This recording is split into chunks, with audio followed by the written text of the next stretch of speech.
Hello guys, आज हम सीखेंगे फ्यूचर परफेक्ट टेंस कि फ्यूचर परफेक्ट टेंस बनाते कैसे हैं और उसे पहचानने का तरीका क्या है और उसका स्ट्रक्चर क्या होता है। फ्यूचर परफेक्ट टेंस वो होते हैं जिन वाक्यों के अंत में हमें लास्ट में दिखाई दे चुका होगा, चुकी होगी, चुके होंगे।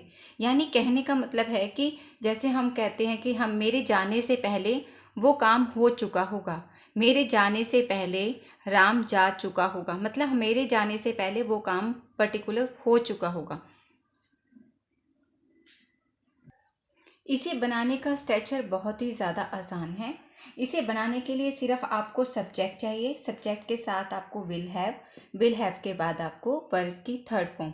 वर्ब की थर्ड फॉर्म वो होती हैं जैसे कि अब हम कहते हैं गो। गो का मतलब होता है जाओ। गो, वेंट, गॉन। गो, वेंट, गॉन। कम, केम, कम। यानी कि कहने का मतलब है इसमें ये दोनों नहीं लगेंगी। इसमें ये नंबर जो थर्ड पर है वो फॉर्म यूज़ होती है कि जो काम हम कर चुके होते हैं या कम काम कर लिया होगा, जो काम हम कर लिया होगा या कर चुके होंगे, वहाँ पे हमें विल हैव प्लस वर्ब की थर्ड फॉर्म का यूज़ करना होता है। आइए कुछ स्ट्रक्चर हम बनाकर देखते हैं कि हम इसे कैसे बना सकते हैं। अब जैसे मैं ये बात कहूँ कि राम जा चुका होगा, राम जा चुका होगा, राम जा चुका होगा। अब राम जा चुका होगा, हमें सबसे पहले मैंने आपको तीन चीज़ें बताई हैं कि हमें कोई भी वाक्य हिंदी से इंग्लिश में ट्रांसलेट करने के लिए हमें सिर्फ तीन चीज़ों की ज़रूरत होती है। सबसे पहले हमें चाहिए होता है सब्जेक्ट, सब्जेक्ट के बाद हमें चाहिए होता है विल हैव के बाद हमें वर्ब चाहिए होती है। और हमारा सब्जेक्ट सबसे पहले नंबर पर ही होता है राम, यानी कि राम है सब्जेक्ट, तो हम यहाँ लिख देंगे राम। अब हमें उसके बाद चाहिए हेल्पिंग वर्ब। हेल्पिंग वर्ब हमेशा हमें लास्ट में मिलती है, गा। इसका मतलब पता चल रहा है कि विल वाला सेंटेंस है। चुका होगा से हमें पता चल रहा है कि विल के साथ हमें हैव का यूज़ करना होगा, यानी कि कहने का मतलब है विल हैव। अब हमारे पास दो चीज़ें हो चुकी, विल हैव, विल हैव। अब हमारे को तीन नंबर पे चाहिए जो इसकी मेन वर्ब है। मेन वर्ब हमारी हमेशा मेन हेल्पिंग वर्ब के साथ में चिपकी होती है, जा। अब यहाँ पे जा लिखा है, जा को इंग्लिश में बोलते हैं गो। इंग्लिश में बोलते हैं गो। गो की हमें थर्ड फॉर्म चाहिए gone. Ram will have gone, Ram will have gone. अब राम जा चुका होगा मार्केट, बाजार।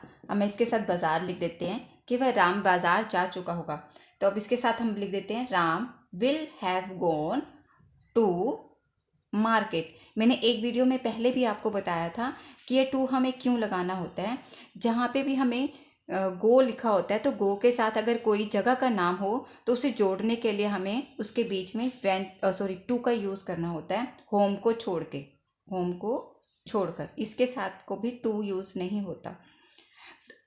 तो बन गया Ram will have gone to market. अब अगर इसे हमें नेगेटिव में बनाना हो, नोट वाला बनाना हो, तो बहुत ही आसान है। नंबर 3 पर मैं हमेशा बताती हूँ कि नंबर 3 पर राम विल, अब नंबर 1 2 3, राम विल नोट, अब हैव के बीच में आना है। अब बीच ये जो विल हैव है वो अलग अलग हो गए। Ram will not have gone to market.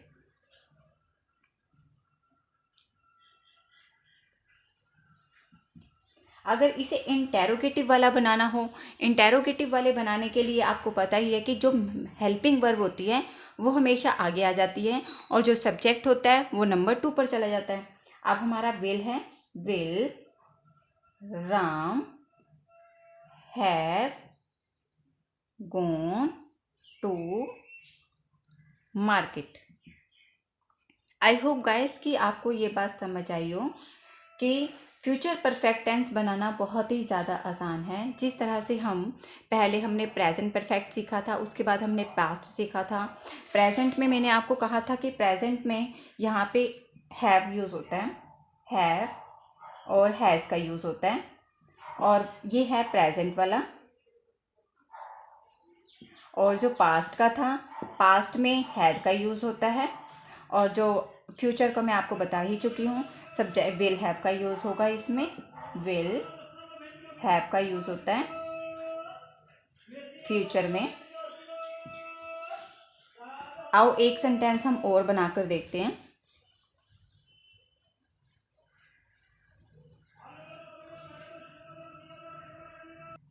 अब मैंने एक सेंटेंस लिखा है, उसने अपना स्कूल का काम कर लिया होगा। अब जैसे कई बार कहते हैं कि मेरे घर पे जाने से पहले मेरे बेटे ने अपना स्कूल का काम कर लिया होगा। अब उसके लिए हमें सबसे पहले क्या लिखना है, ही के बाद हमें लास्ट में जाना होगा, लास्ट में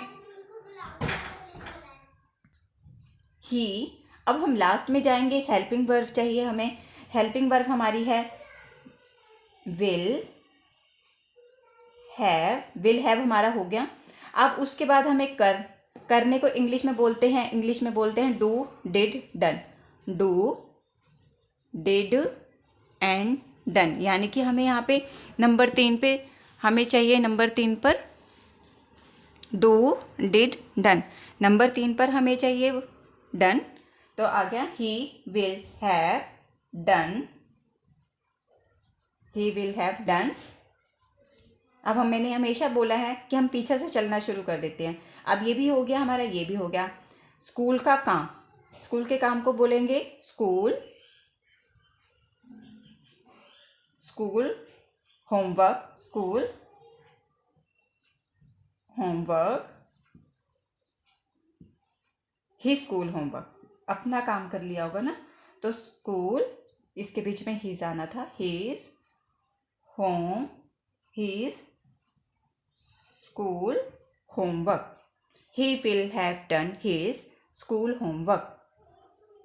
अब अगर इसे हमें नेगेटिव में बनाना हो, नेगेटिव बनाना बहुत ही आसान है। ही विल, नंबर 3 पे नोट लगाएंगे, he will not have done his school homework. अगर इसे इंटेरोगेटिव में बनाना हो तो हमें क्या करना पड़ेगा, विल आगे लेकर आना पड़ेगा, will he have done school homework.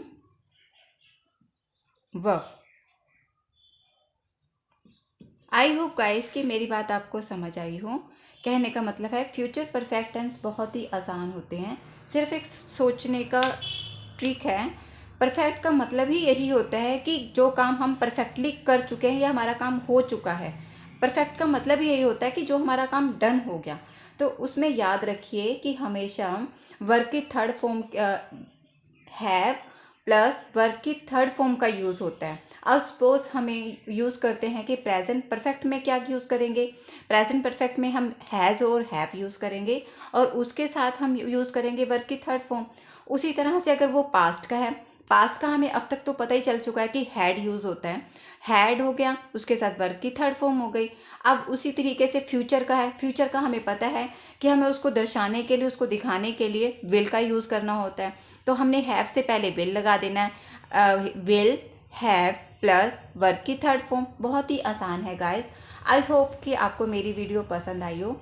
अगर आपको मेरी वीडियो थोड़ी सी भी पसंद आती है तो please like, subscribe and share करना ना भूलें। Thank you.